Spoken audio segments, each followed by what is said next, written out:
First of all, I'd like to say that I found the Minister's speech disappointing again and lacking in ambition. I know you've submitted your paper to Local Authority Leadership, Governance and Administration, and you did consider many of the key aspects of setting up devolved, directly elected administrations. But I welcome very much the hopefully the future election of mayors in Cork City and County, Cork City Council in Limerick City and County and in Waterford. But as I said at the time of the bill, Minister, I was very disappointed at Galway and my own city that we didn't get the same provision, that you didn't just plough ahead with it. I know you set out the steps that you're going to take in relation to the plebiscites and so on, but I think there's a tremendous need for devolved administrations and for having the administration at the closest level possible to the people. One of the things I didn't like about your speech in particular is that you refer to there still being a CEO, that there will be a chief, the CEO. Surely the CEO will be the directly elected mayor, and would it not be better to call the head of the administration, who of course will be responsible for HR and so on, to call him or her the Secretary General or whatever at local level?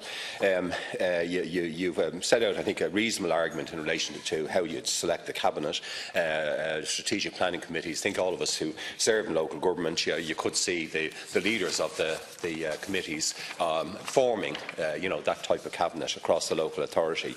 But the biggest disappointment, of course, is that you haven't gone straight ahead and asked the Dubs, the 1.4, 1.5 million of us, to vote on this, because I think, as Deputy Lahart said so eloquently, they want somebody that they can actually hold responsible for the range of services, for the knitting, if you like, of local government that's not being done, for the state of the streets, for the state of the lights, so many services, even for housing, for the lethargic, bureaucratic approach of the 4 councils in the Dublin region, and that has to say that's been the record over the past 25 years. We need a much more dynamic system. So I've always been in favour of directly elected mayors, and as I said, I've always been a strong supporter of a single directly elected mayor for the 4 Dublin local authorities, with either, as the Minister is suggesting, the cabinet drawn from the 4 councils, or indeed for a directly elected small assembly. And we just, of course, celebrated Dáil's 100th anniversary last week, but in fact I think it was a very regressive step by Fine Gael in the late 20s to do away with local administrations and set up, at the time, for example, when we had a local council in Howth and in Rathmines and so on, and to set up these, these bureaucracies, these county managers.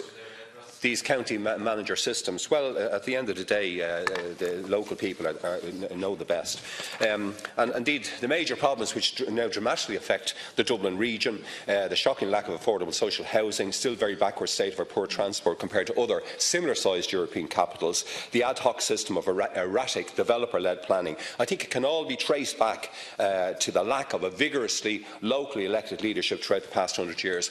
Probably the most effective manager of Dublin City, he was Dublin City and County, Mr Frank Feely, when I served on the council, he used to say that Fianna Fáil and Fine Gael will never allow a directly elected mayor of Dublin, because the day that she is elected, she will become the second most important politician in this state after the Taoiseach. And there is an element of truth in that, but it's something we should face up to. Other great countries, Vienna in Austria and so on, have that. And indeed, when you look right across Europe, we have the 17 mayors in England, London, Manchester, Liverpool, Birmingham, and it's fascinating, I think, to watch at the moment mayors with a clear mandate, like Andy Burnham of Manchester, Andy Street, who used to head up the famous retail chain in England, of Birmingham, and Sadiq Khan of London. They all have dynamic programmes: public transport, chasing up housing, chasing up, reviving the drainage systems of cities, and so on. Likewise, when we look across, I think, the EU and the US, we see the same. I was struck some years ago, in fact, in Stockholm, how Stockholm has 4 county councils just like us, but they have a single executive mayor with executive powers. And at the moment, Karen Bjorn's daughter, Vanguard, she can make key executive decisions for this whole municipality of, I suppose, Greater Stockholm has 3 or 4 million people.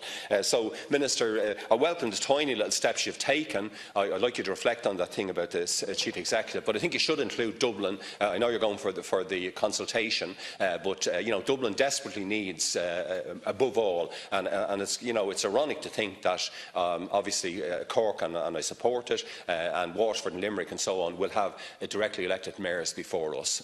So with that, I hope you take that on board, Minister. Thanks, Councillor.